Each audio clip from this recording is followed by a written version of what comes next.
નમસ્કાર દોસ્તો, આપ જોઈ રહ્યા છો સંઘર્ષ ડિજિટલ અમદાવાદથી। આજે અમદાવાદના પેટ્રોલ પંપ ઉપર હું ઊભો છું અને આપ જોઈ શકો છો કે લાઇટો બંધ કરી દેવામાં આવી છે અને સીએનજીનું વેચાણ સર્વ ચાલુ છે। ચંદ્રોકા અમારો પંપ આવેલો છે જે હાલ પૂરતો ખાલી અમે બંધ કરેલ છે સ્ટોક નહીં હોવાના કારણે, પણ આવતીકાલે પૂરતો સ્ટોક હશે અમારી જોડે। એટલે પબ્લિકને મારો એ જ મેસેજ છે કે કોઈ પણ પેનિક કરવાની જરૂર નથી। કંપની જોડે પૂરતો સ્ટોક છે, આવતીકાલે પૂરો સ્ટોક આવી જશે અને એટલીસ્ટ આફ્ટરનૂન અમારો પંપ ચાલુ થઈ જશે, એટલે જરા પણ ચિંતા કરશો નહીં। એમ કહેવામાં આવે છે કે 100 કે 200 રૂપિયાનું પેટ્રોલ આપવામાં આવશે, તો એ વાત સાચી છે? ના ના, એવું પણ કંઈ નથી। અમે અમારી જેટલી ટાંકી છે એ હિસાબે પૂરતો સ્ટોક મંગાવીશું, એમાં જરા પણ પેનિક જવાની જરૂર નથી। જેને જેટલો જોઈએ એટલો સ્ટોક મળી જશે, આવતીકાલે જ મળી જશે। અને આ 1-2 દિવસ થોડુંક એવું રહેશે, બાકી રેગ્યુલર થવાની પૂરી શક્યતા છે।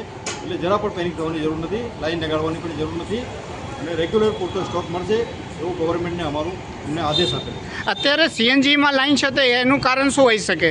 સીએનજીવાળા પણ થોડા પેનિક થયા છે કે કદાચ ગેસ મળશે કે નહીં મળે, કે પ્રેશર ઓછું હશે, પણ એવું પણ કંઈ નથી। અદાણીનું અમારું ઓનલાઈન પંપ છે, એમાં પણ પૂરતો હાઈ પ્રેશર મળે છે અને એમને પૂરેપૂરો ગેસ આપીએ છીએ। અત્યારે આપણે ઇન્ડિયન ઓઇલના પેટ્રોલ પંપ ઉપર ઊભા છીએ અને પૂરતો સ્ટોક છે, પણ શનિ રવિની રજા આવી જવાથી સ્ટોક થોડો જે આવે છે એ જ આવ્યો છે। અને બીજું પેનિક થવાનું કારણ એ થયું છે કે જ્યારે કહેવામાં આવ્યું કે પેટ્રોલ પૂરતો છે, કદાચ કોરોનામાં આપણે સાથ સહકાર આપ્યો, એવો સાથ સહકાર આપ્યો, એનાથી લોકો ભયભીત થયા અને ડર્યા છે।